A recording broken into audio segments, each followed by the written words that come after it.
La ville se réunissait pour célébrer le retour du héros après son voyage. Monté sur son cheval, le héros salua la foule qui acclamait son nom.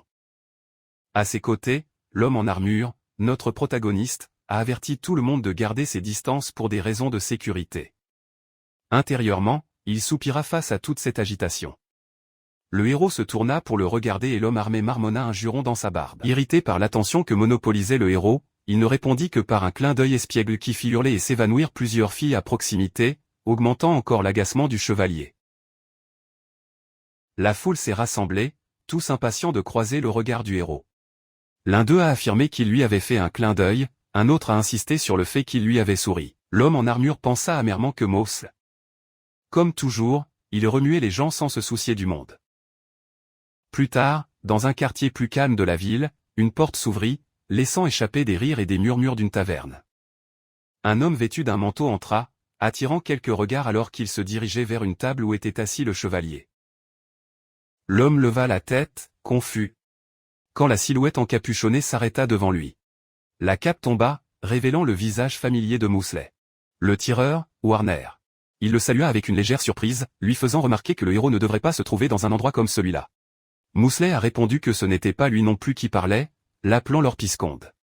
Werner commanda sa bière habituelle et Mousselet rit en disant qu'il pouvait toujours compter sur son ami.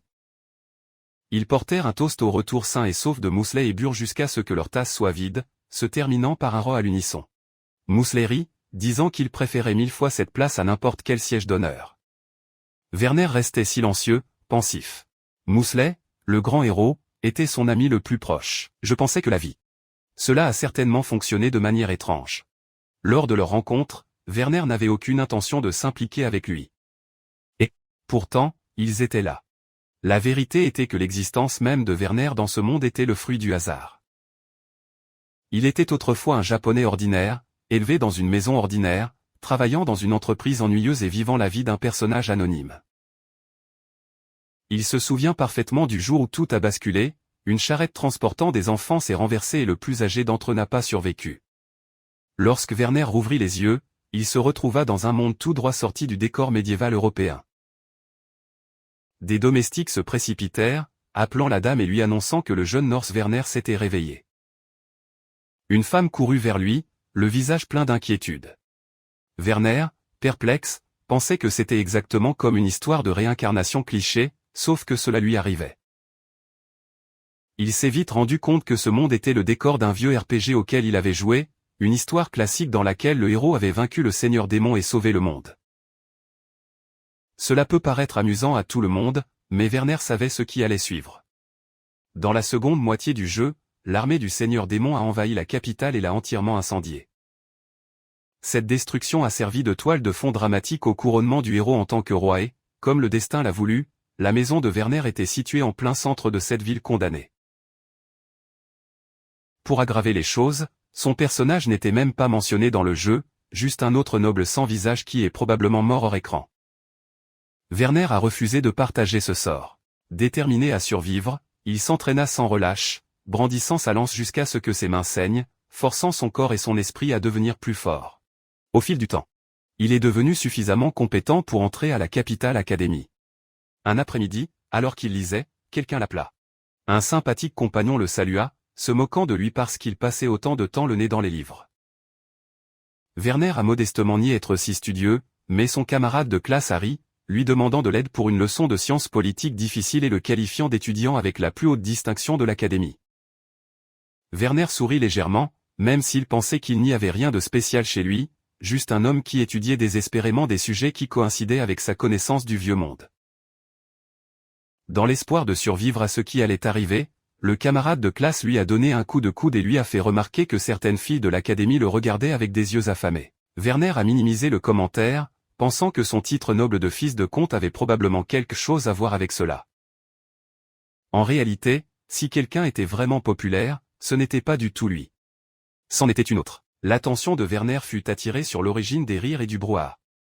Au centre de tout cela se trouvait Mousselet, entouré d'un groupe d'étudiants en adoration. Mousselardigne, l'homme le plus populaire du campus et le principal protagoniste de l'histoire de ce monde. Bien qu'il soit un roturier, Il avait gagné sa place à l'Académie grâce à une bourse spéciale décernée pour ses capacités extraordinaires. En conséquence, il a attiré l'attention de tous les côtés, l'admiration, l'envie et la fascination. Werner avait encore du mal à croire qu'il suivait la même voie. Au moment où Maus l'a inscrit, Werner a confirmé ses soupçons. Le monde se développait exactement comme dans l'histoire du jeu. Depuis, il a décidé d'agir le plus discrètement possible, conservant le rôle parfait d'un personnage de fond pour que le récit avance normalement. Il ne souhaitait rien d'autre que rester en dehors de l'orbite de Mousselet. Cependant, quelque chose attira son attention. Une jeune femme, élégante et posée, offrit à Mousselet une assiette de friandises. Souriant gentiment alors qu'elle lui demandait de savourer les délices dont son pays était si fier. Maus l'accepta avec son charme insouciant habituel. Werner observait la scène en silence et de loin. Si sa mémoire était bonne, la jeune fille était une étudiante d'échange du royaume voisin de Salsanac, fille d'un duc, rien de moins. Les collations à la cafétéria de l'Académie servaient souvent d'événements de mise en relation entre nobles et grimpeurs sociaux. Werner ne s'intéressait pas à ces démonstrations superficielles. Pourtant, malgré son indifférence, il avait remarqué quelque chose d'étrange. La jeune fille avait bu une étrange potion juste avant que Souris ne l'atteigne, et cela suffisait à le mettre en garde. Je ne pouvais pas savoir quelles étaient ses intentions, mais elle lui proposait avec insistance des bonbons depuis un moment, comme si elle était déterminée à les faire manger à Maus. Werner soupçonnait qu'il pourrait être contrarié par quelque chose.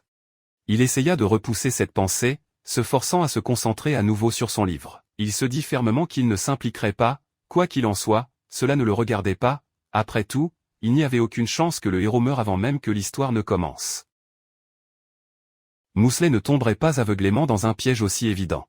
Mais alors, un cri aigu retentit. La voix de la jeune fille, paniquée. Mousselet se tenait la tête, le visage pâle. Des exclamations de surprise se firent entendre tandis que la jeune femme hurlait d'horreur. Le cœur de Werner se serra. Maus en avait effectivement mangé un. Il scruta la pièce des yeux, à la recherche des gardes du corps de Maus. Mais ils étaient introuvables. Les étudiants autour chuchotaient déjà de peur et de confusion. Dans l'esprit de Werner, c'était exactement le genre de situation dans laquelle les gardes auraient dû agir immédiatement. Maus était le protagoniste de ce monde, celui destiné à vaincre le seigneur démon. Logiquement, tout devait aller bien, mais Werner n'en était plus aussi sûr. Il n'y avait aucune garantie que les événements de ce monde suivraient le même cours que le jeu. Si le héros tombait là, tout s'effondrerait, et Werner ne pouvait pas le permettre.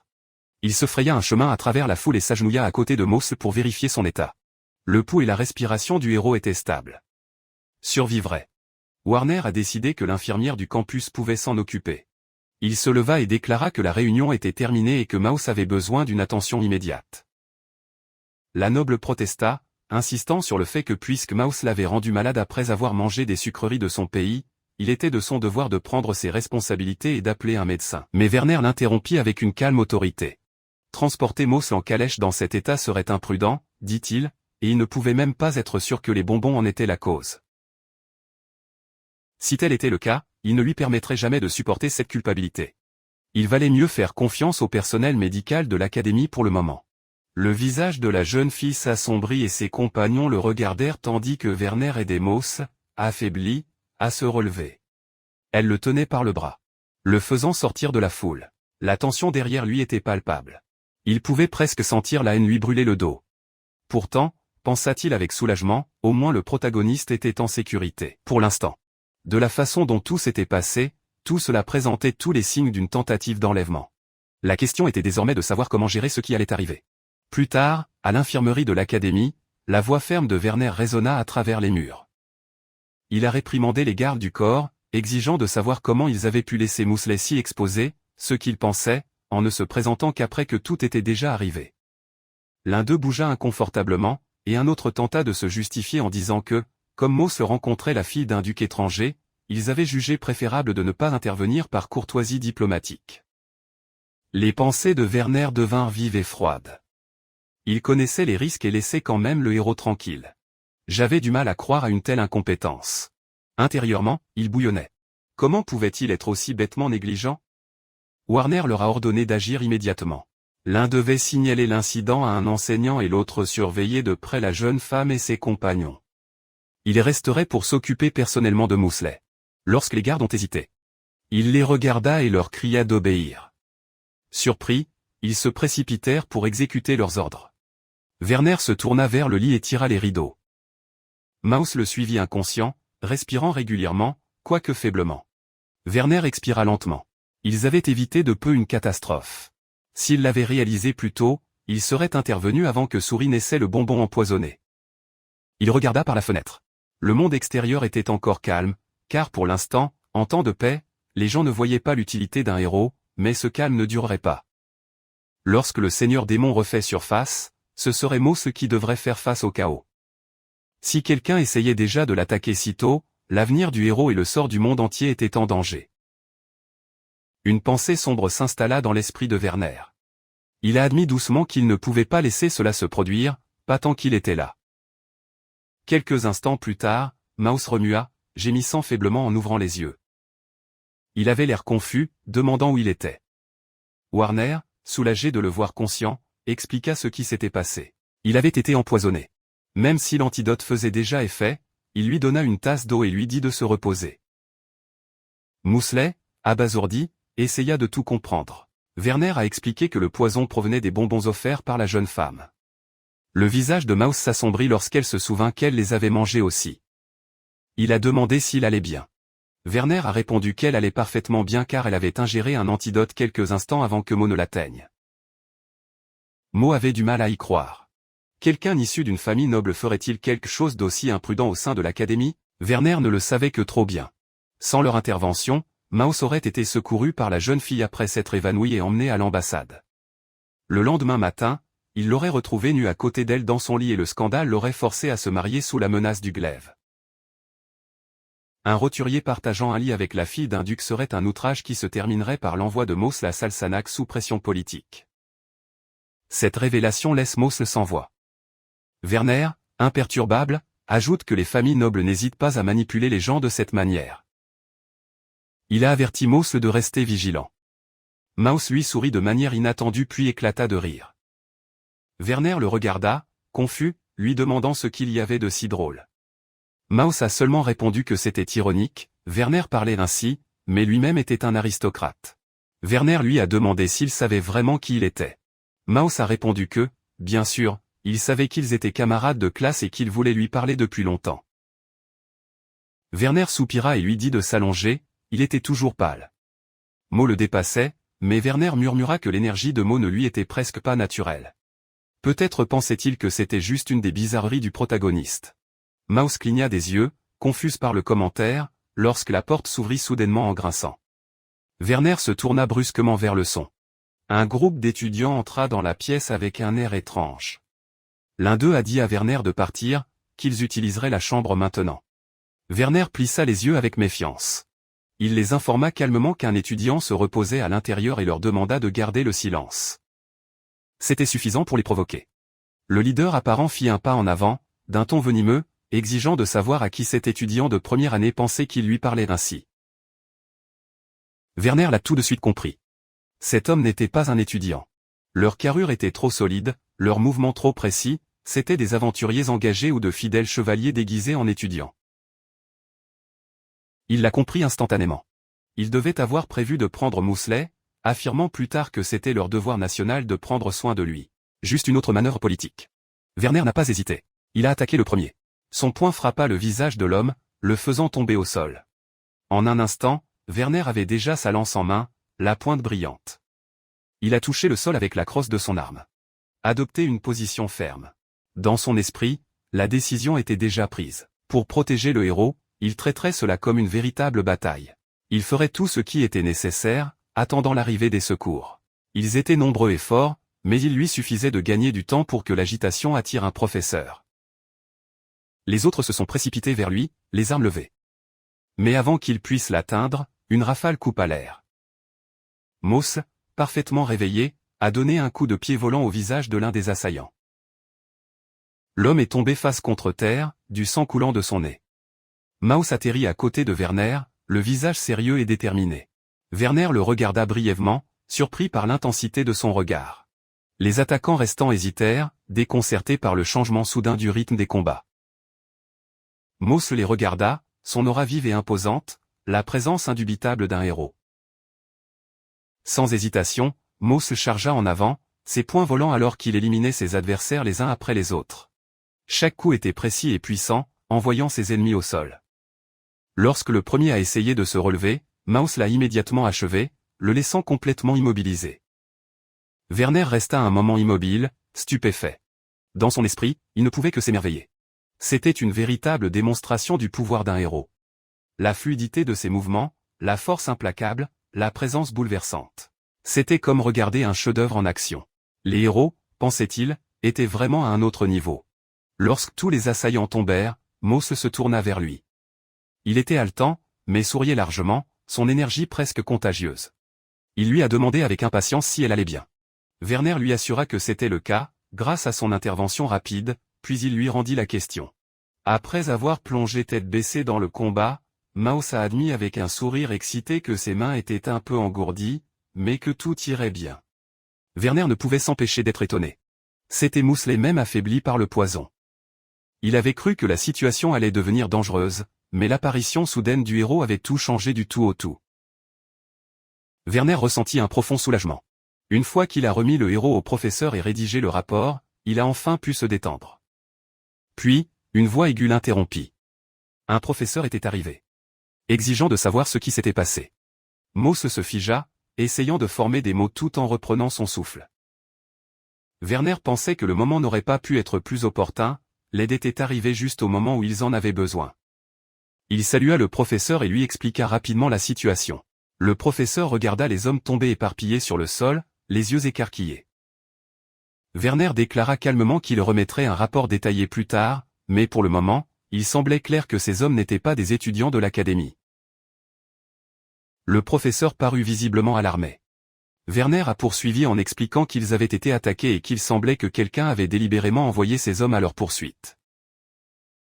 Leurs motivations exactes étaient encore incertaines, mais Werner a suggéré avec un sourire poli qu'une fois que les agresseurs auraient repris conscience, l'enseignant pourrait leur soutirer davantage d'informations.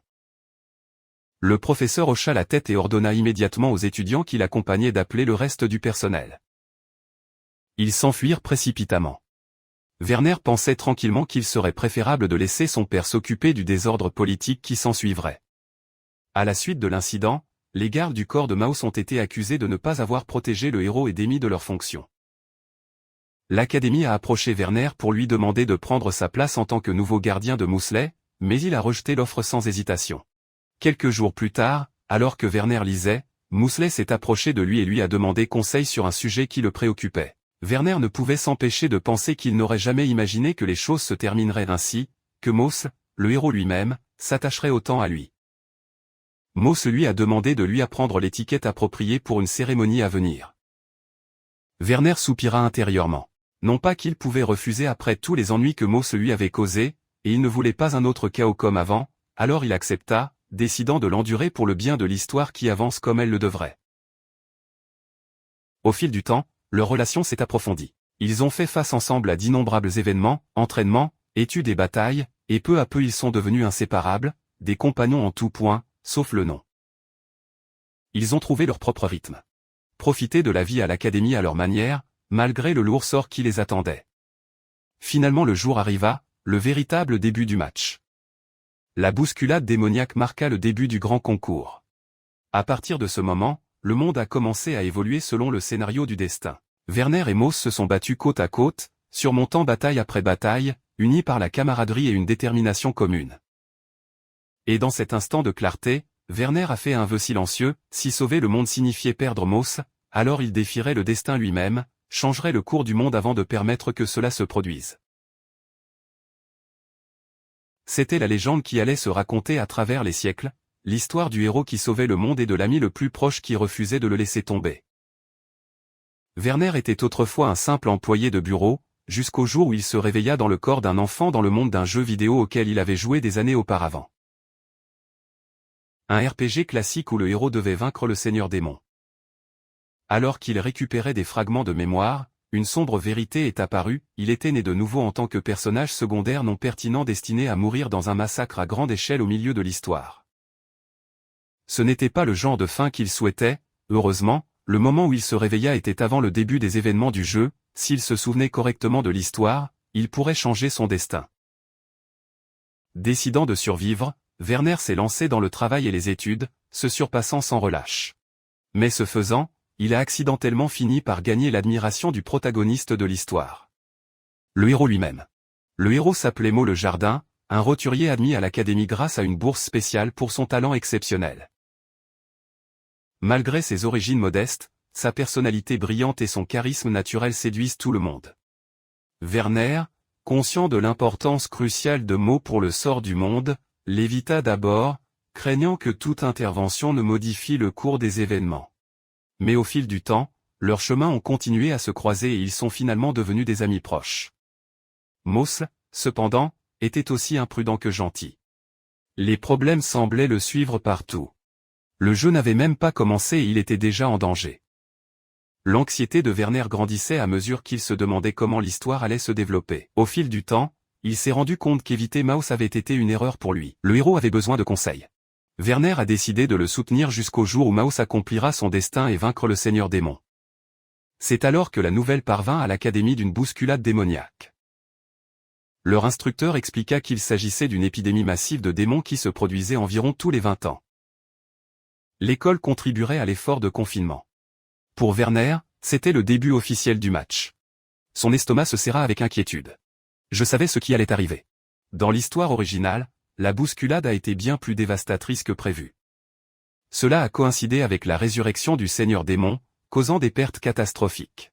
Les chevaliers de la capitale furent anéantis, le prince héritier mourut et la terre baigna dans le sang. Le professeur poursuit en expliquant que les étudiants issus de familles nobles reviendraient dans la capitale pour recevoir des commandes.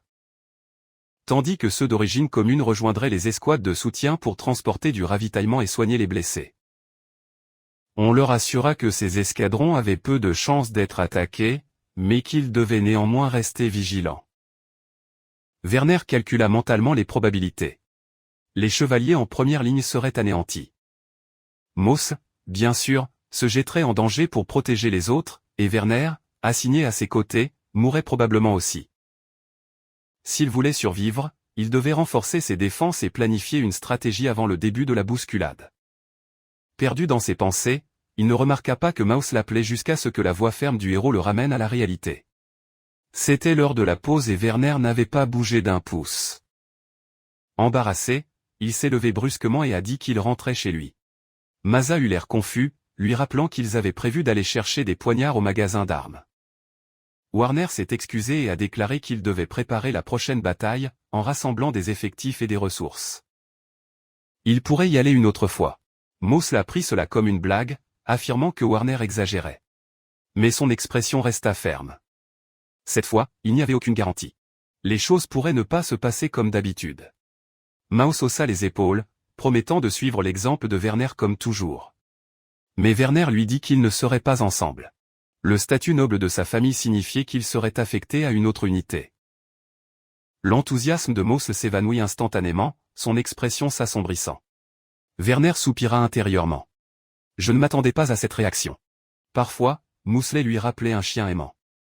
Il lui tapota l'épaule, l'assurant de rester vigilant et de continuer à faire ce qu'il faisait toujours. Ce serait bien. Au fond, Werner connaissait la vérité. Mo mettrait fin à cette bataille en vainquant le démon qui orchestrait le chaos. Sa bravoure lui vaudra la renommée du héros qui a sauvé le monde. Avant de partir, Werner lui rappela de faire le plein d'autant de potions de guérison qu'il pouvait emporter et de s'assurer que son armure était en parfait état. Mort a répondu avec un sourire, mais Werner a ajouté qu'au mieux, il n'en aurait même pas besoin. À ce moment-là, un autre collègue s'est approché de Werner pour lui demander ce qu'il devait faire. Surpris, Werner lui dit de suivre les ordres du professeur. Le garçon a admis qu'il n'avait jamais participé à une véritable bataille et qu'il était terrifié. Masl est intervenu, soulignant que le garçon, Kranik, était doué avec l'arc et qu'il serait probablement affecté comme soutien d'escorte. Le visage de Kanekika s'éclaira à cela. Peu de temps après, une fille nommée Kina s'est également approchée pour demander conseil. Mas lui rappela qu'en tant que mage, son rôle serait de soigner les blessés et lui suggéra de préparer un équipement de protection au cas où. Un par un, d'autres étudiants se sont tournés vers Moss pour obtenir des conseils, et Werner a observé silencieusement que le supposé protagoniste inspirait et organisait naturellement tout le monde. La capacité de Moos à se souvenir des capacités de chacun l'a étonné. C'était comme s'il avait mémorisé toute la liste des étudiants. Même les élèves de la classe voisine ont sollicité son aide. En regardant la scène, Werner ne pouvait s'empêcher de penser que, malgré l'imprudence occasionnelle de Mosley, c'était précisément pour cela qu'il était destiné à être le héros. Dans ce monde, les compétences étaient régies par un système structuré, comme celle des jeux vidéo. Werner possédait l'habileté du maniement de la lance, perfectionnée grâce à des années d'entraînement constant et discipliné. Le talent de Mosley, en revanche, était l'héroïsme, un nom qui semblait presque trop évident, mais qui lui allait comme un gant. Cette capacité permettait à son porteur de maîtriser instantanément n'importe quelle technique de combat. Pour Werner, c'était presque absurde les techniques de lance qu'il lui avait fallu d'innombrables heures pour maîtriser. Mais je pourrais les reproduire parfaitement rien qu'en les voyant une seule fois. Il s'agissait sans aucun doute d'un pouvoir de filou, un don réservé aux protagonistes. La première fois que Warner en a été témoin, il a presque pleuré de frustration. La prochaine bousculade démoniaque était destinée à être le test décisif pour Mosley, sa première véritable confrontation. Il avait été conçu à la fois par le monde et par le destin pour permettre au héros de libérer tout son potentiel. Werner, cependant, ne pouvait pas se contenter de regarder et d'attendre, sa propre survie était en jeu. Et il devait s'assurer de vivre assez longtemps pour voir l'histoire se dérouler. Il se rappela de rester concentré et de se préparer à ce qui allait arriver. Werner apprit plus tard de Norbert, le majordome de la famille Serfield, que son père ne participerait pas à la campagne. À sa place, le comte, père de Werner, serait affecté au roi. En entendant cela, le cœur de Werner se serra. Ses chances de survie venaient de chuter. En tant que noble et ministre d'État, la présence de son père à proximité du champ de bataille aurait été impossible, mais Werner avait espéré la sécurité qu'elle pourrait offrir. Norbert ajoute ensuite qu'en l'absence de son père, Werner servirait de commandant par intérim des forces du comte. Werner était abasourdi. Qu'un simple étudiant agisse comme commandant était une idée absurde. Norbert expliqua calmement que la véritable autorité appartiendrait au commandant Max Lehmann. La position de Warner serait nominale, une figure représentative de la participation de la famille Serfiel. Dans des circonstances normales. Cela aurait été rassurant, mais Werner savait qu'il ne s'agissait pas d'une bousculade démoniaque normale. Dans l'histoire du jeu, cette même bataille se transformerait en catastrophe. Il ordonna à Norbert de convoquer Max, d'organiser le ravitaillement et d'embaucher plus de soldats. Norbert semblait surpris par cette demande, mais Warner n'avait pas le choix. Sa vie dépendait de la prise de toutes les précautions possibles. Lorsque les forces furent finalement rassemblées, les effectifs atteignirent plus de 4,000 fantassins, 200 mercenaires et une centaine d'étudiants comme personnel de soutien. Le panorama imposait le respect. Cependant, Warner savait que la plupart ne croyaient pas vraiment qu'ils étaient en danger. Une voix derrière lui commenta que rassembler une si grande armée pour une bousculade mineure semblait exagéré. C'était le commandant Max Lehmann lui-même. Warner accepta silencieusement. Pour des vétérans comme eux, une bousculade démoniaque n'était rien de plus qu'une sortie annuelle, quelque chose qui s'apparentait à un pique-nique dangereux.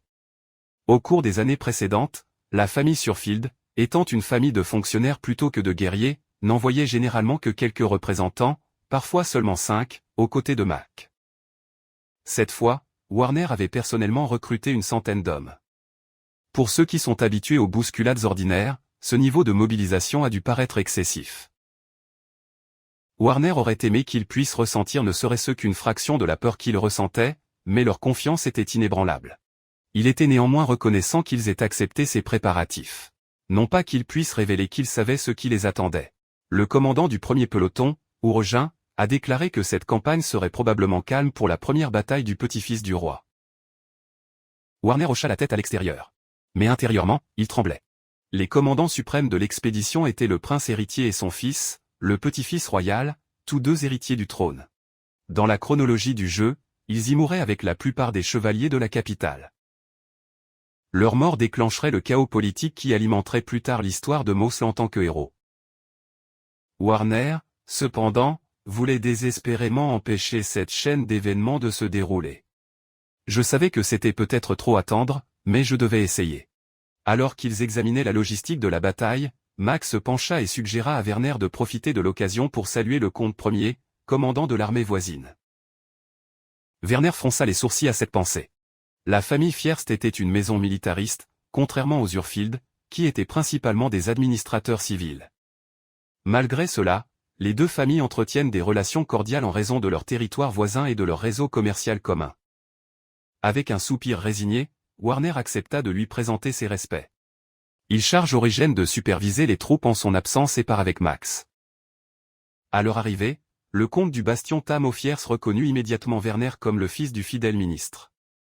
Werner se leva, s'inclina poliment et s'excusa pour le retard de sa présentation, faisant de son mieux pour maintenir la dignité attendue de son nom. Alors même que le poids d'une tragédie imminente pesait sur son esprit. Le regard du comte Ier passa sur Werner et atterrit sur l'homme derrière lui. En le reconnaissant, il s'adressa d'abord à Max par son nom, exprimant sa confiance que Max aiderait le fils du ministre. Werner resta silencieux, notant avec une légère irritation que, bien que Fürst ait directement reconnu Max, il lui fit seulement un léger signe de tête. Ce n'était pas malveillant. Les guerriers méprisaient naturellement les bureaucrates, mais cela faisait quand même mal. Aux yeux de Fierst, Max était le commandant responsable du combat proprement dit et donc le plus digne d'attention. Leur conversation fut interrompue lorsqu'une autre silhouette s'avança, un jeune homme à l'allure confiante. C'était Tyron, héritier de la famille Fierst. Il a suggéré que son père devrait également assumer le commandement des troupes de Werner, laissant entendre que Werner n'était pas encore prêt à assumer une telle responsabilité. Max hésita, ne sachant pas comment répondre, tandis que Werner pensait sombrement qu'il n'y avait aucun moyen de laisser cela se produire. Les propos de Tyron ne constituaient pas une insulte. De son point de vue, il offrait un geste généreux à quelqu'un de rang militaire inférieur. La hiérarchie de ce royaume était bien établie, la famille royale au sommet, suivie par les nobles militaires, puis les aristocrates fonctionnaires et enfin les roturiers. Issu d'une famille d'administrateurs civils, Werner ne connaissait que trop bien sa place dans cet ordre. Des rencontres comme celle-ci lui rappelaient pourquoi il détestait avoir affaire aux maisons les plus militarisées. Le déséquilibre et le statut rendaient tout échange étouffant. Le bruit des pas brise la tension. Une femme entra dans le magasin, élégante et posée. Il s'adressa à Tyron comme à un frère, soulignant gentiment que sa suggestion était impossible.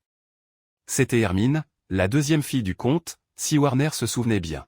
Elle se tourna vers lui avec un sourire poli. En disant qu'il avait entendu dire qu'elle était encore étudiante et en lui conseillant de rester derrière les lignes et de ne pas trop se pousser, Werner lui rendit son sourire. Mais intérieurement, il sentait que ses paroles étaient comme un coup de couteau dans la poitrine. Ses paroles étaient gentilles, mais elles avaient la même implication, personne ne s'attendait à ce qu'il apporte quelque chose de significatif. Le comte Ier a finalement conclu l'échange, rappelant à tout le monde de ne pas céder. S'ils se trouvent en danger, ils doivent battre en retraite sans hésitation. Pour Werner, cette déclaration n'a fait que confirmer ce qu'il soupçonnait déjà. La famille Fürst n'a jamais eu l'intention de le prendre au sérieux depuis le début. Il s'excusa en disant qu'il devait retourner auprès de ses hommes. Tyron l'appela, lui disant de ne pas inquiéter son père. Werner répondit par un merci poli et énergique, cachant la lassitude derrière son expression. Dès qu'ils furent hors de vue, il poussa un soupir de soulagement. Max marchait à côté de lui, également épuisé par cette visite inconfortable. De retour au premier camp, Hermine fronça légèrement les sourcils et dit qu'elle n'était pas sûre des paroles de son frère. Tyron a admis qu'il le savait. Son père, observant la silhouette de Werner qui s'éloignait, commenta que le jeune Lord Werner était un étudiant respecté dans une académie prestigieuse. Il n'était pas seulement le fils d'un ministre. Tyron hocha la tête, affirmant qu'il avait entendu les mêmes rumeurs, notamment selon lesquelles Werner était considéré comme le seul membre militairement capable de la famille Serfield. Pourtant, il ajoute que le talent de Werner se limite à l'usage de la lance qui, bien qu'impressionnante, reste inférieure à l'art de l'épée, l'arme d'un vrai chevalier. Le maniement de la lance était une bonne compétence pour les débutants. Mais ce n'est guère une marque de grandeur. Il se demandait à voix haute qui hériterait des terres du surf si Werner tombait au combat. Hermine prononça sévèrement son nom, le faisant taire. Au camp militaire d'Urfield, Werner se tenait devant ses troupes rassemblées, avec Max à ses côtés. Les deux hommes semblaient épuisés. Werner a annoncé qu'il reviendrait sur le plan de bataille. L'un des soldats, remarquant la fatigue sur leur visage, leur a demandé si quelque chose de désagréable s'était produit lors de leur visite au camp premier. Werner écarta la question, mais des murmures se répandirent dans les rangs. Certains hommes ont crié des mots d'encouragement, jurant de montrer aux fiers premiers soldats ce qu'était le véritable effort. D'autres se réjouissaient de leur victoire et recevaient des médailles pour leur bravoure. Werner a essayé de les calmer, insistant sur le fait que ce n'était pas le but. Le commandant du 2e peloton, Barquet, il a commenté que pour une armée rassemblée la veille seulement, leur entraînement et leur discipline étaient impressionnants. Ourogin, commandant du 1er peloton, a accepté, soulignant qu'ils avaient réussi à constituer un groupe solide et bien entraîné. Dans l'esprit de Werner, il revoyait la structure de son commandement. Chaque escouade était composée de 5 hommes, l'un d'eux faisant office de chef. Il y avait 18 escouades divisées en 3 sections avec une unité de chasseurs supplémentaires sous le contrôle direct de Werner si les commandants royaux parvenaient à transmettre leurs ordres à l'unité de chasseurs et aux 3 chefs de section. Les messages pourraient être rapidement distribués dans toute la force. Il a rappelé à ses soldats qu'ils ne devaient pas se démarquer au combat, qu'ils devaient se déplacer comme un seul corps et ne jamais affronter un démon seul. Ils bougèrent avec inquiétude. Werner comprit leur nervosité, mais continua en leur disant que même s'il ne s'agissait que d'une bousculade démoniaque, il ne tolérerait pas de pertes inutiles. L'objectif des forces de Serfield, déclara-t-il, était simple, sans sacrifice. Cependant, au fond, je savais que maintenir cet idéal serait impossible. La bataille continuerait pendant un certain temps jusqu'à ce que Mosley vainque le démon qui orchestrait tout. Jusque-là, Werner avait juste besoin de survivre. Ailleurs, l'unité de Mosley se préparait également. Un de ses compagnons commenta l'énorme quantité de potions de récupération que Maus lui avait apportées. Un autre a ri, disant que pour quelqu'un d'aussi fort, il était étonnamment prudent. Un troisième a plaisanté en disant que s'ils étaient blessés, ce serait à lui de décider. Leur chef leur a crié de se taire et de faire la queue. Mort regarda ses fournitures, se souvenant de l'insistance de Werner pour qu'il emporte autant de potions qu'il pouvait en transporter. Werner disait parfois des choses étranges. Mais Maus lui faisait confiance. Chaque fois que Werner donnait des conseils qui semblaient exagérés, il finissait par avoir une bonne raison. Plus il ajustait son équipement, plus il ne pouvait s'empêcher de se demander ce que Werner faisait à ce moment précis. Werner s'est fixé pour objectif avant tout de minimiser les pertes. Il a rappelé à ses hommes de toujours former des groupes de 5 et de ne jamais se battre seuls. Ils étaient positionnés sur le flanc gauche du camp militaire du comte Serfiel. Une fois qu'une unité a atteint son objectif assigné, il a dû aider les équipes voisines avant de répéter le cycle. Lorsque quelqu'un souleva une objection, Werner leva les yeux et vit le commandant du 2e peloton, Barquet, debout à côté du commandant du 1er peloton, O'Reilly. Barquet a exprimé son désaccord. Werner a répondu que les démons ne se battaient jamais en tête-à-tête et qu'il n'y avait aucun mérite à faire preuve de chevalerie dans ce type de bataille. Les expressions des chevaliers se détériorèrent, mais Werner comprit leur frustration. Dans une société qui valorise le courage individuel, une stratégie basée sur des combats coordonnés pourrait sembler un affront à la fierté. Mais cette fois, c'est l'orgueil qui les tuerait. Il leur rappela qu'il s'agissait de la première bataille du petit-fils du roi et que personne n'avait besoin d'essayer de s'élever au-dessus de lui. Les chevaliers acceptèrent, bien qu'à contre-cœur. Laissant un léger sourire se former sur son visage, Werner expliqua qu'il ne connaissait pas encore toute l'ampleur de la bousculade démoniaque. Peu importe le nombre d'ennemis vaincus, d'autres continueraient à arriver. L'assaut pouvait durer toute la journée et ils ne pouvaient pas se permettre d'épuiser leurs forces. Barquet a admis que même les ennemis les plus faibles pouvaient épuiser sa résistance par le seul nombre et qu'être encerclé entraînerait certaines pertes. Werner leur a dit que, pour équilibrer les dégâts et les résultats, ce plan était leur meilleure option. Ils devaient conserver suffisamment de force pour aider d'autres familles si la situation empirait. Les chevaliers parurent surpris. Mais ils obéirent. O'Reilly a ri et a dit que si ce moment arrivait, son peloton devrait être envoyé pour aider la famille Fierst. Werner a accepté, mais Barquet l'a provoqué en disant qu'Orogine voulait seulement y aller parce qu'il recherchait la première fille aînée. La réaction indignée d'Orogine fit rire les autres. Werner a ri et a dit que, dans ce cas, il enverrait Barquet à la place. Les rires se sont répandus dans tout le camp, apaisant la tension. Pourtant, Werner pouvait dire que les chevaliers avaient sous-estimé la bataille à venir, même s'ils ne leur en voulaient pas. Les plaisanteries entre Barquet et Orogine se sont poursuivies jusqu'à ce que Max, se tenant derrière Werner, il a exhorté tout le monde à se préparer. Werner leur a ordonné de retourner à leur position et les chevaliers ont répondu par des cris affirmatifs, l'air est devenu plus froid. Exactement comme Werner l'avait prévu. La bataille commença peu après. Quelques heures plus tard, les monstres ont éclaté en masse, exactement comme les événements du jeu le prédisaient. Les chevaliers furent rapidement débordés. Ceux qui essayaient de se démarquer étaient écrasés et le nombre de morts augmentait. Les déserteurs s'enfuirent paniqués et le chaos se répandit dans les rangs. Des ordres furent transmis aux forces de Serfiel pour se coordonner avec les unités voisines. Aurogin a aidé à surveiller les blessés, les envoyant à l'arrière pour y être soignés pendant que les autres avançaient. Warner a ordonné aux escouades en retraite de soutenir les lignes de front.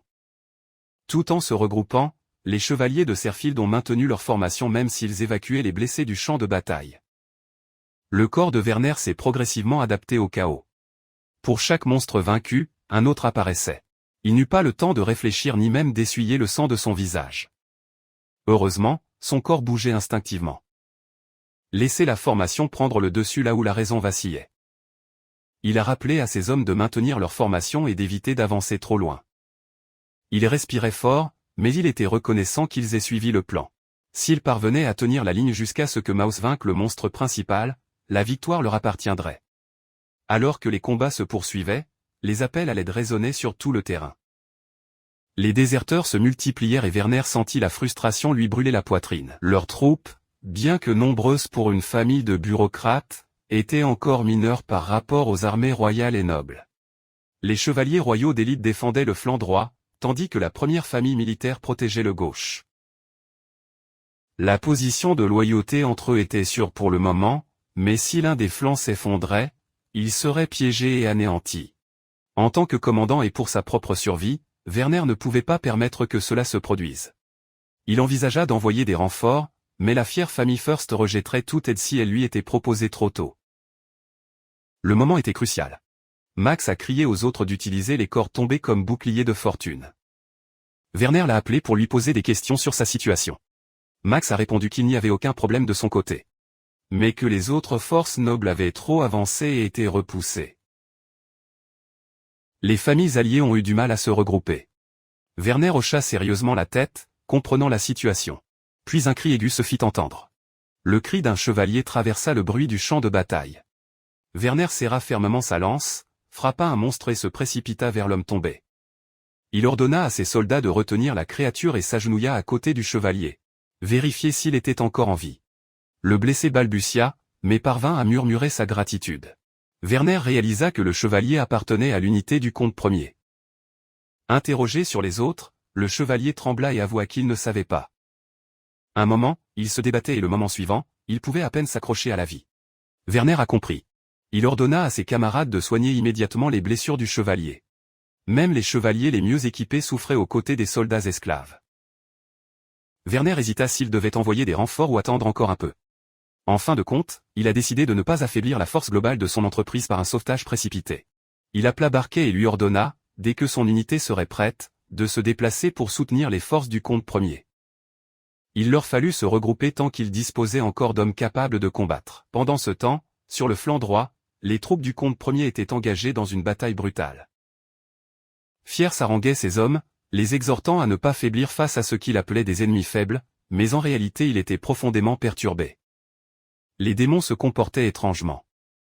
Plus organisés et impitoyables que d'habitude, nombre de ses chevaliers et soldats esclaves étaient paralysés par la peur, le forçant à partager son attention entre combattre et éviter une retraite complète. Il a demandé où se trouvaient ses enfants, Tyron et Hermine. Un soldat a répondu qu'ils avaient avancé pour soutenir les lignes de front et qu'ils n'étaient pas revenus. Le cœur de First se serra. Il a ordonné à ses troupes restantes d'éviter la confrontation directe et de se regrouper avant d'être submergés. Ailleurs, Hermine entendait la voix lointaine de son père, mais ses paroles se perdaient dans le vacarme du combat. Il s'est rendu compte qu'il avait été séparé de son unité. Entourée de monstres, elle a continué à se battre. Décidant que la meilleure chose serait de prendre sa retraite et de retrouver son père. Puis il entendit un grognement et se tourna pour voir son frère Tyron combattre un démon.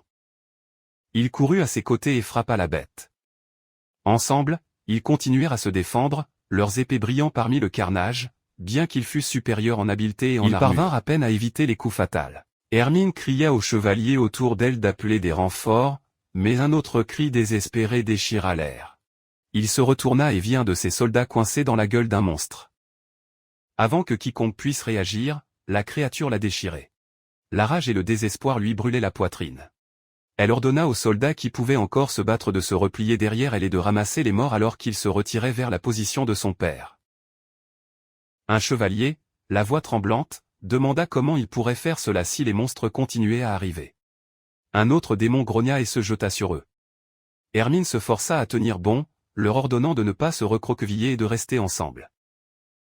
À l'intérieur, elle se posait la même question. Comment allaient-ils survivre à cela? S'ils ne bougeaient pas maintenant, le champ de bataille deviendrait leur tombe. Il a décidé d'en éliminer autant que possible et de se frayer un chemin vers son père.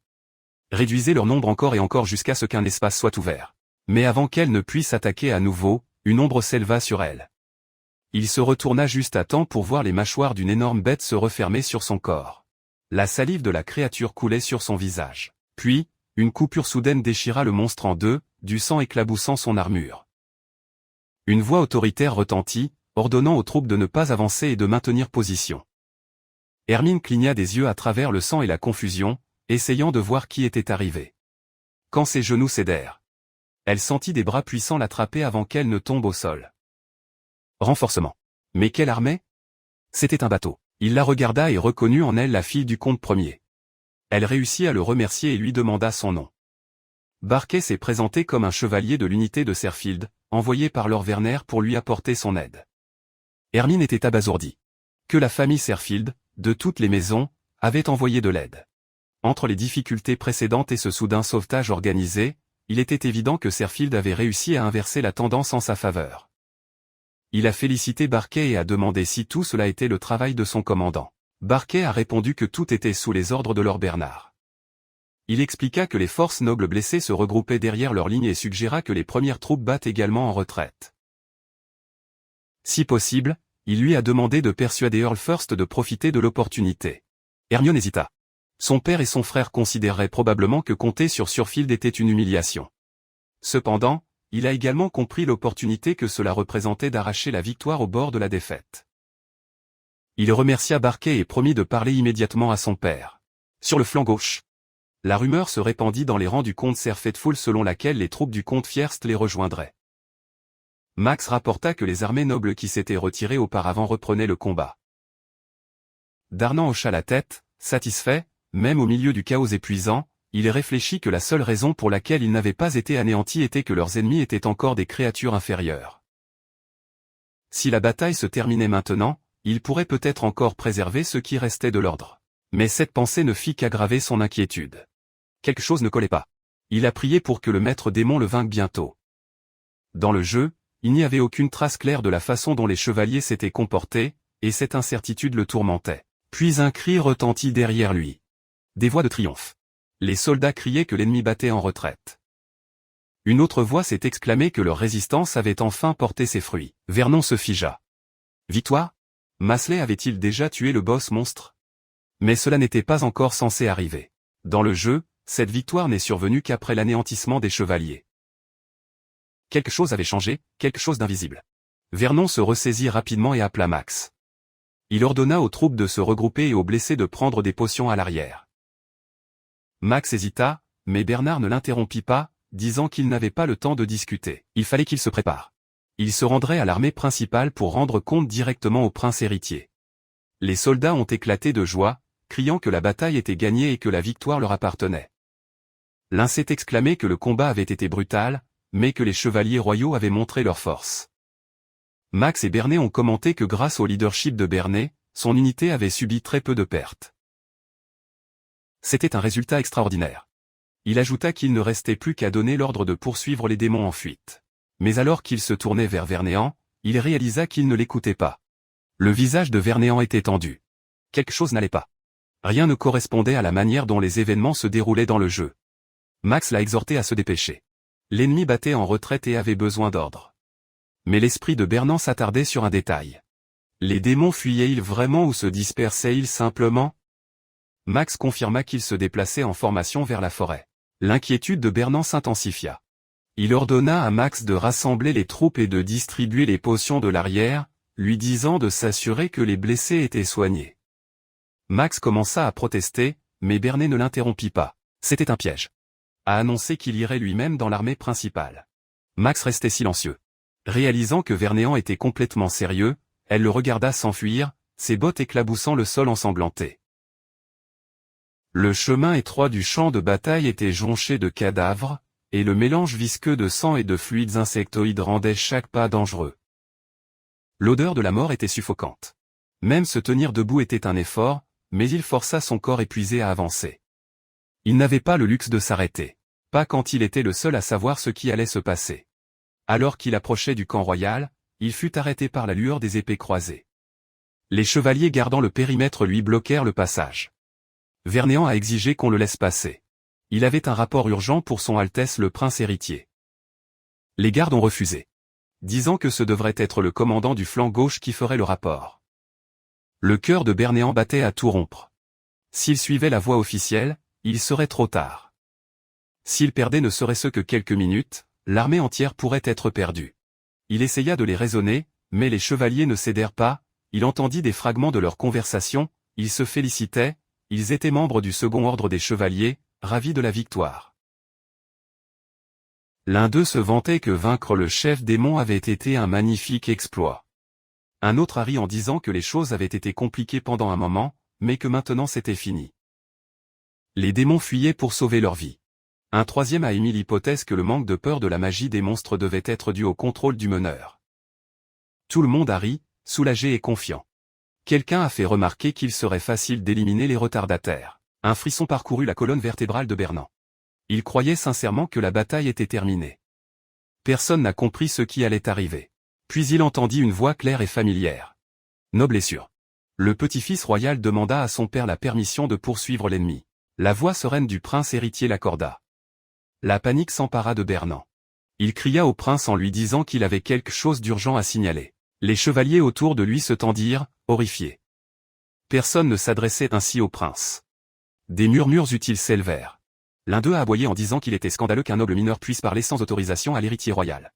Un autre exigea que Bernan soit expulsé immédiatement, mais le prince leva la main et lui ordonna de passer. Les chevaliers hésitèrent, puis obéirent. Le prince observait Bernan avec une calme curiosité. Il a reconnu que, même s'ils avaient remporté la victoire, l'aile gauche avait supporté la charge la plus lourde. Pour que Bernan soit venu là-bas, son message devait être d'une grande importance. Il lui fit signe de parler. Bernan s'approcha, haletant, et s'agenouilla devant le prince. Il lui a demandé qui il était. Bernan s'est identifié comme étant Werner de la lignée du comte Serfiel. Un éclair de reconnaissance traversa les yeux du prince. Il se souvenait de Bernan comme du fils du ministre des cérémonies. Le prince sourit légèrement et commenta que, bien que jeune, il devait être exceptionnellement capable de commander dans une telle bataille. Puis il lui a demandé ce qu'il voulait dire. Vernéan inspira profondément et déclara qu'il devait donner l'ordre de battre en retraite. Un murmure parcourut les chevaliers et les soldats derrière le prince. Vernéan ne s'y attendait pas. Après tout, il s'était battu avec acharnement pour cette victoire. Son incrédulité et son irritation étaient naturelles. Même connaissant la vérité sur les événements du jeu, il doutait de pouvoir les convaincre facilement. Les murmures devinrent plus forts. Certains étaient prêts à se moquer, mais le prince leva la main et dit « Attendez ». Il demanda calmement ce qui lui avait poussé à dire une chose pareille. Bernan a été surpris pendant un moment, mais a rapidement répondu « Le comportement de l'ennemi n'est pas naturel ». Le prince répondit que le démon, le supposé chef, avait déjà été tué par les chevaliers. Il n'y avait rien d'étrange à ce que ses forces battent en retraite par la suite. Bernet secoua la tête. Non, a-t-il expliqué. L'ennemi ne s'enfuyait pas et ne paniquait pas. Ils se retirèrent tous en formation parfaite, même les créatures insectoïdes qui ne devraient pas avoir d'intelligence propre. Le prince écouta attentivement et comprit, les démons ne montrèrent aucune peur, ce qui en soi révélait la vérité. C'était un piège pour attirer les chevaliers dans la forêt. Les principales forces ennemies étaient constituées d'insectes et de bêtes, créatures naturellement adaptées aux terrains denses. Les chevaliers, chargés d'armures lourdes, seraient grandement désavantagés. Sans hésitation, le prince ordonna le signal de la retraite et ordonna à tous les chevaliers de se rassembler immédiatement. Ces hommes semblaient surpris par cet ordre. Mais le prince les exhorta à agir vite et ils obéirent. Il s'est ensuite tourné vers Bernéan et lui a demandé s'il y avait autre chose. Bernéan répondit oui et demanda la permission de parler franchement. Le prince l'accorda. Vernéan propose alors que le petit-fils royal soit chargé de garder les portes du château de la capitale. Le prince comprit immédiatement son intention et approuva, ordonnant à son fils Ruben d'accompagner les blessés et le convoi de ravitaillement jusqu'à la grande gare du Nord. Les chevaliers obéirent à l'ordre. En réalité, Bernan savait qu'à l'âge de Ruben, sa force de combat n'était pas fiable. Sous prétexte de devoir noble, le projet permettait au jeune prince de rentrer avec honneur dans la capitale sans affaiblir ses forces actives. Lorsque le prince lui a demandé s'il avait autre chose à ajouter, Bernéan a répondu que non. Le prince lui dit de retourner dans son camp et de réunir ses hommes avec l'armée centrale. Bernéan hésita un instant, incertain.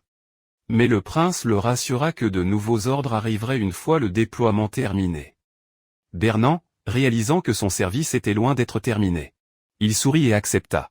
Peu de temps après, la voix retentissante de Max le salua. Bernéan l'informa qu'il avait réussi à avertir le prince du piège ennemi et qu'un assaut général commencerait une fois les chevaliers revenus. Il a ajouté que le prince avait ordonné à ses troupes de rejoindre les forces centrales. Max était abasourdi, un ordre direct du prince héritier. Enthousiasmé, il a crié de joie et a déclaré qu'il devrait faire la fête. Mais Bernard n'a pas refusé. Il n'y avait rien à célébrer. La bataille était loin d'être terminée.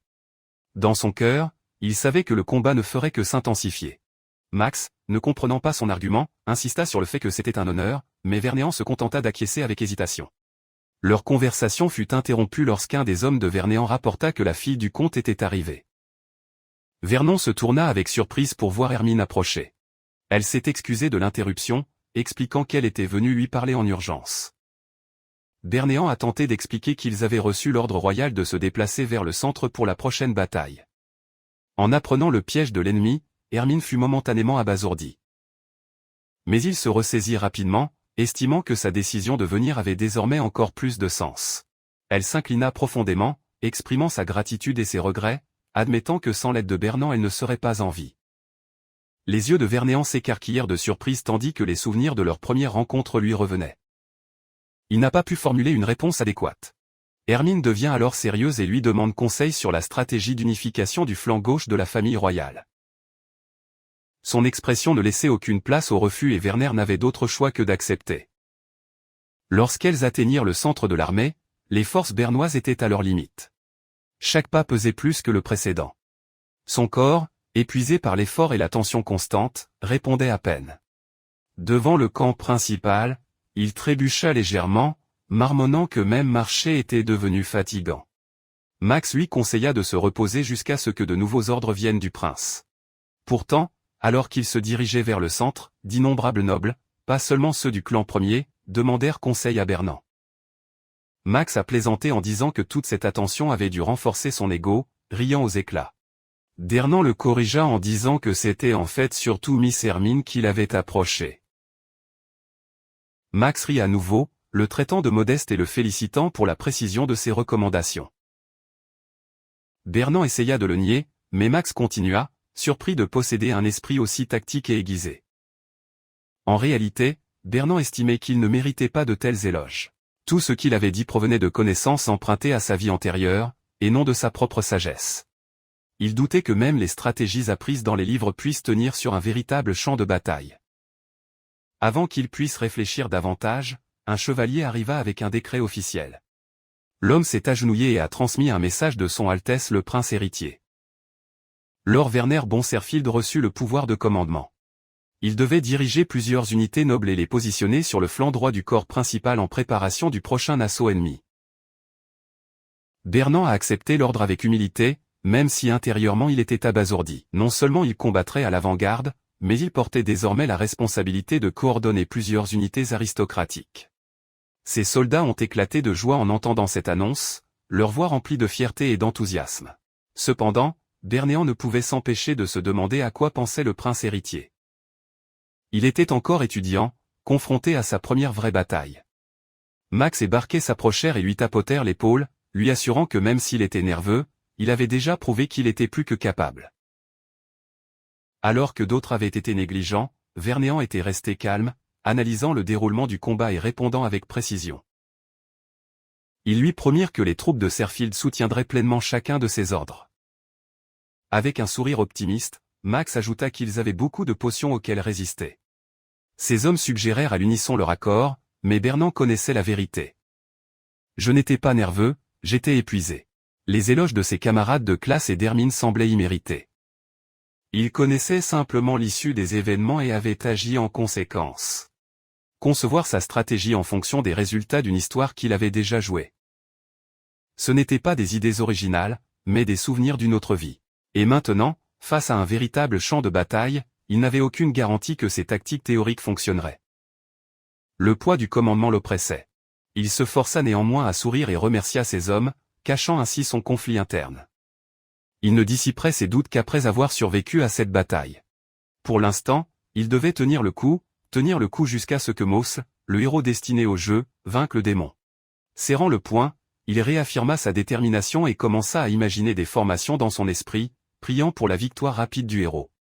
Pendant ce temps, sur un autre front, Moss était engagé dans le combat. Ses subordonnés combattaient à ses côtés, impressionnés par son talent. L'un d'eux a fait remarquer que, bien qu'étudiant, Moss était loin d'être un fardeau.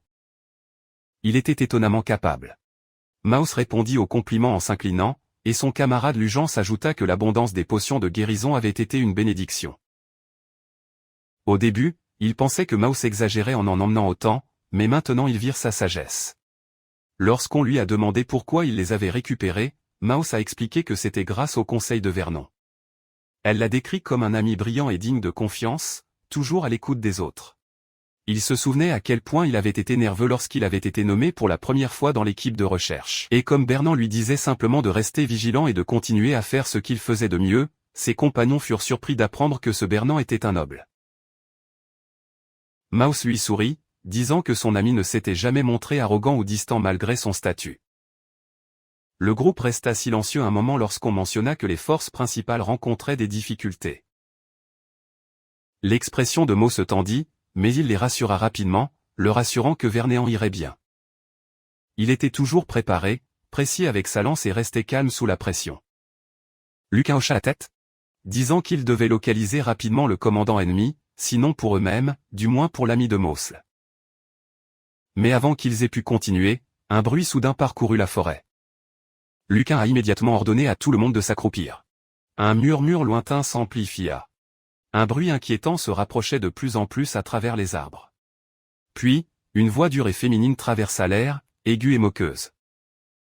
Cette voix rauque mais pleine de malice l'accueillit froidement. Les chasseurs étaient finalement devenus des proies. Lors du premier événement majeur de l'histoire du jeu vidéo, le Demon Stampede. Les chevaliers subirent des pertes dévastatrices et le prince héritier mourut dans le chaos. Ce fut une bataille brutale et sanglante, même si le moral fut brièvement remonté à mesure que l'ennemi battait en retraite. Pourtant, Bernan était tenté de mener les chevaliers restants à leur poursuite. Heureusement, comme le prince héritier avait écouté les conseils de Bernan, le désastre fut évité. Cependant, tout le monde savait que la prochaine vague entraînerait une guerre totale. Bernan a demandé un rapport sur la situation actuelle. Le rapport indiquait que l'unité placée sous son commandement avait déjà reçu des ordres directs du prince héritier et était en mouvement. Le prince avait approuvé la stratégie et la formation des troupes proposées par Bernan. On s'attendait à ce qu'ils arrivent bientôt. Bernan a accueilli favorablement le rapport. Quant aux autres unités, la plupart d'entre elles s'étaient déjà retirées de la zone dangereuse. Un autre rapport indiquait que certains des blessés étaient transportés vers la capitale avec son Altesse Ruben.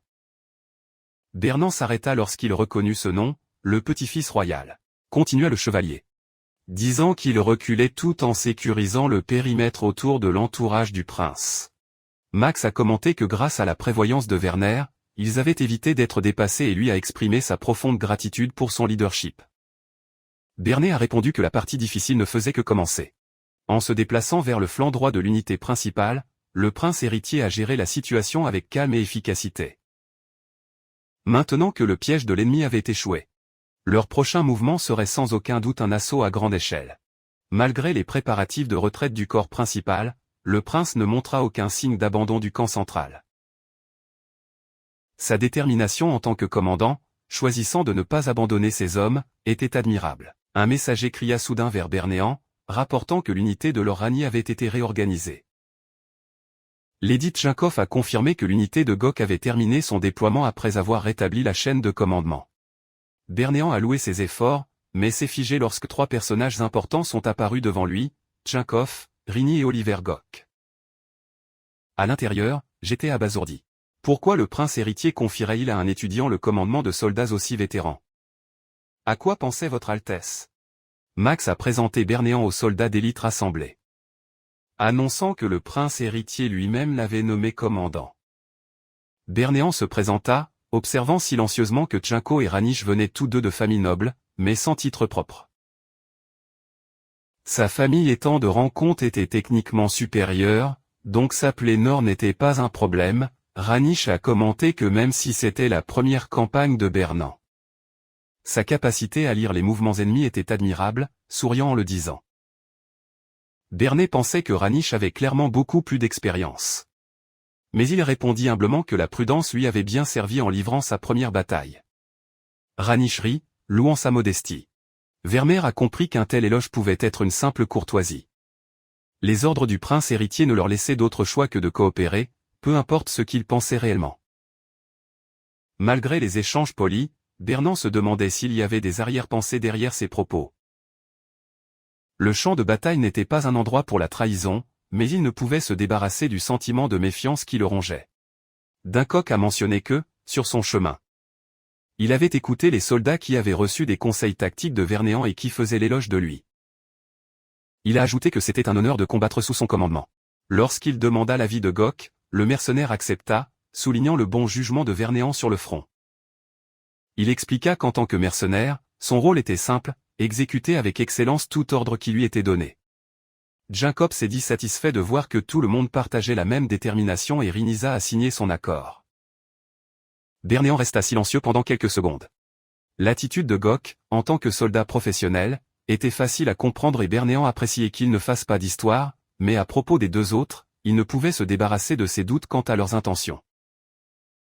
Ses paroles aimables étaient gentilles, mais impossibles à prendre au pied de la lettre. Bernéan nous a néanmoins remerciés et a promis d'être à la hauteur des attentes du prince héritier. Puis, d'une voix ferme, invité à examiner l'état actuel de la bataille et à confirmer la stratégie de coordination. Sur le flanc gauche du terrain, la première cellule familiale se rassemblait. Des ordres furent entendus pour former des boucliers. Les petits boucliers étaient dirigés vers l'avant tandis que les ronds prenaient des positions d'appui. Une fois la formation prête, First commença à revoir les mouvements coordonnés des unités. Un message du prince héritier rapportait que le nombre d'ennemis avait augmenté et était devenu plus cohérent. Ces éclaireurs ont observé que l'ennemi avait décidé de ne pas entrer dans la forêt, mais avait fait demi-tour. Ce qui suggérait que les gobelins des forêts les plus intelligents avaient rejoint leur rang. L'ennemi disposait désormais d'un léger avantage numérique, presque le double, mais pas écrasant. Il y avait des indications que les attaques de l'unité magique avaient ébranlé leur morale. Pour cette raison, First ordonna à ses hommes de combattre d'une manière qui saperait davantage le moral de l'ennemi. Malgré leur nombre, les mouvements de l'ennemi étaient prévisibles. Le plan était que les premières et deuxièmes brigades de chevaliers actuellement engagés dans une retraite tactique se divisent à gauche et à droite. Une fois le front ennemi exposé, les unités principales des 2 flancs contre-attaquaient. L'objectif était de perturber l'ennemi, de briser sa formation et de se retirer progressivement tout en maintenant la pression. Tyron s'est dit préoccupé par le fait que la capitale se trouvait à moins d'1 heure à cheval. Laisser les démons avancer aussi loin, avec autant d'inconnus, serait catastrophique. J'ai d'abord reconnu le risque. Mais il a souligné que si la bataille se prolongeait, son manque de préparation nous désavantagerait. Il devait se concentrer sur le fait de gagner du temps pour s'organiser, épuisant la volonté de combat des démons sans épuiser leur propre force. Tyron était d'accord avec la stratégie générale du prince, mais montrait du dédain pour le plan de bataille spécifique, en particulier celui conçu par quelqu'un d'aussi jeune et inexpérimenté que Bernéan. Il semblait indigne pour un chevalier de proposer une tactique qui abandonnait les idéaux de la chevalerie traditionnelle. Hermine lui rappela qu'ils en avaient déjà parlé. Le marquis Norpa, commandant du flanc gauche, avait personnellement approuvé le plan. Tyron protesta néanmoins et Fierst intervint, soulignant qu'Hermine elle-même avait qualifié la stratégie de Bernéan d'innovante. Il ordonna qu'Hermine soit envoyée renforcer le commandement du marquis. Elle a accepté sans hésitation. Tyron murmura ses doutes, mais finit par céder lorsque Fierst lui rappela que le marquis avait déjà donné son approbation. Il a ajouté que, malgré les objections de Tyron, le plan de Vernéan était l'approche la plus rationnelle dans les circonstances.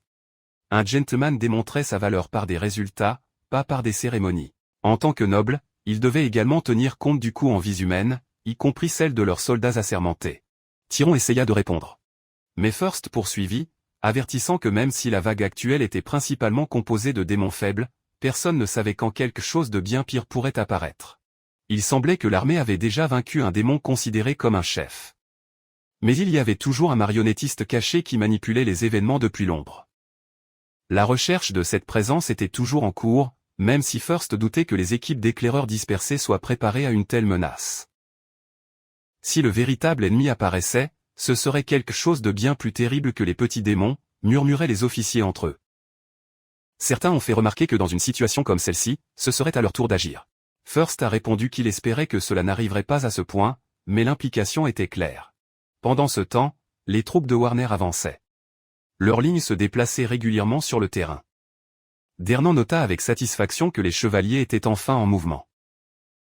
Soudain, un cri aigu fendit l'air, un signal. Prenant cela comme l'ordre de commencer, Bernan donna l'ordre de charger. L'unité s'est précipitée en avant. Les tactiques de base n'ont pas changé, mais à titre préventif, Bernan avait réaffecté les chevaliers des familles de rang sous la direction d'un chef plus expérimenté. En examinant le terrain, il réalisa l'ampleur de son commandement, 200 subordonnés, ce à quoi sa vie antérieure ne l'avait pas préparé.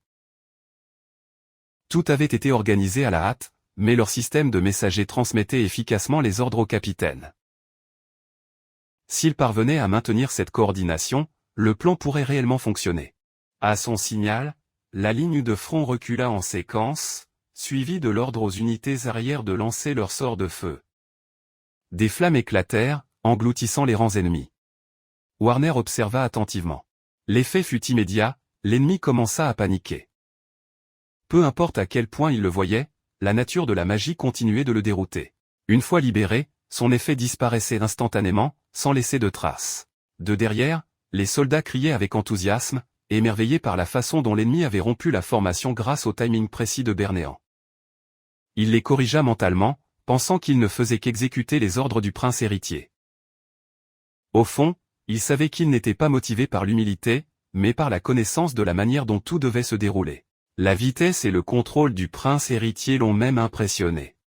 Un chevalier s'approcha de lui, regardant entre Bernéan et le champ de bataille.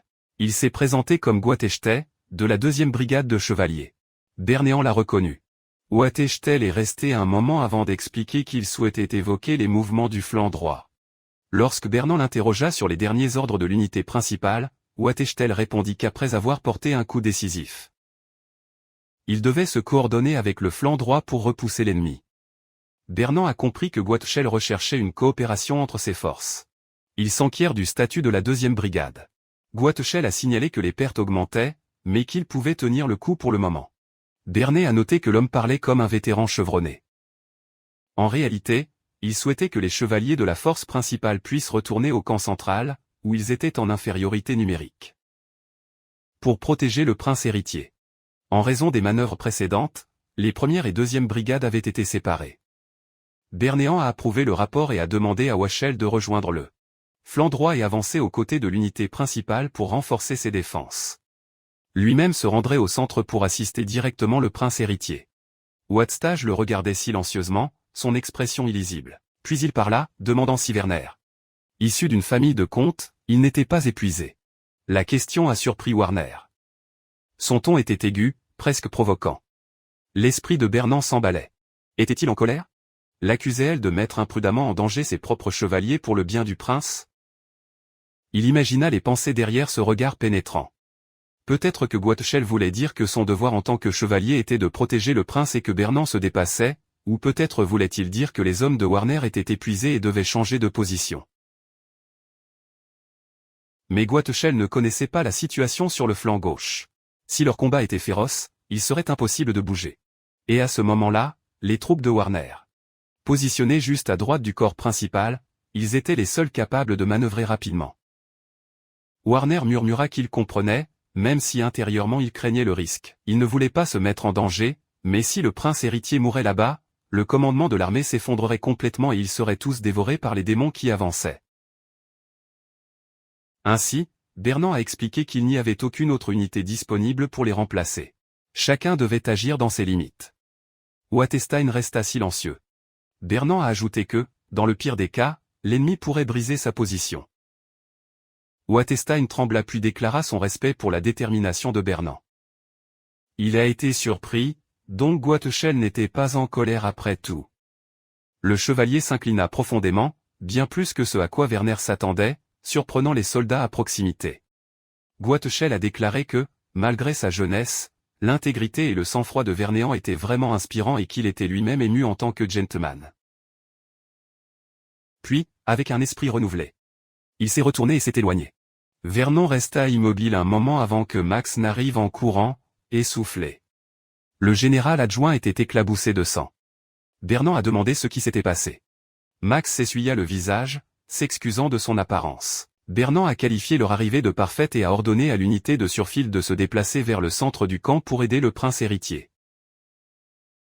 Max comprit vite qu'il devait servir de bouclier au prince.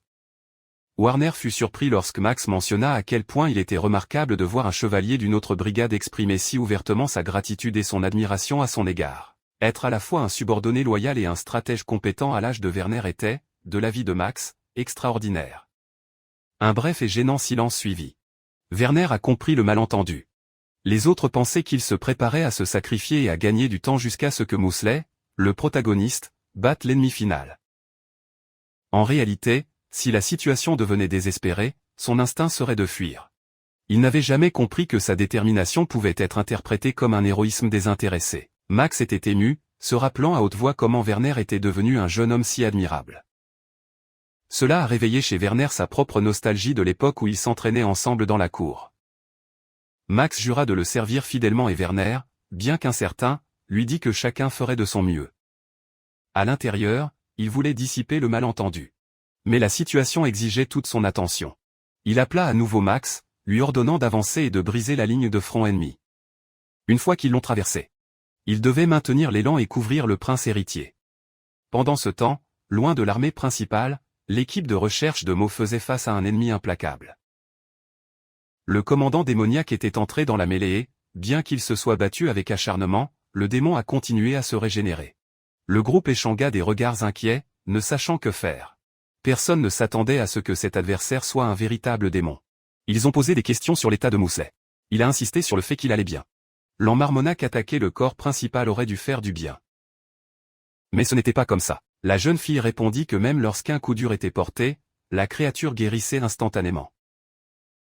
Lucain, essayant de la rassurer, a déclaré qu'il s'en occuperait et lui a ordonné de partir. Elle se hérissa de son arrogance, insistant sur le fait que le combat était facile grâce à la réserve de potions qu'un certain ami leur avait fournie. Une attaque soudaine vint derrière elle. Mais Maus se retourna rapidement et coupa le démon d'un seul coup. Pendant qu'il combattait, il pouvait constater l'épuisement de ses compagnons. Les potions les maintiendraient debout pour le moment, mais il devait mettre fin à la bataille rapidement. Il a admis qu'il n'était pas aussi intelligent que Werner. La voix de Werner résonnait dans son esprit, des mots de calme et de guidance. Ne vous précipitez pas. Sois toi-même. Maus, le plus normal de tous, observait attentivement le déroulement du combat, essayant de réfléchir à la manière dont Werner s'y prendrait. Il se souvenait du moment où Bernan lui avait dit d'observer attentivement et d'utiliser sa tête. Puis, dans un éclair de réalisation, les yeux de Maus s'écarquillèrent. Il a appelé Lucain et les autres, déclarant qu'il avait un plan.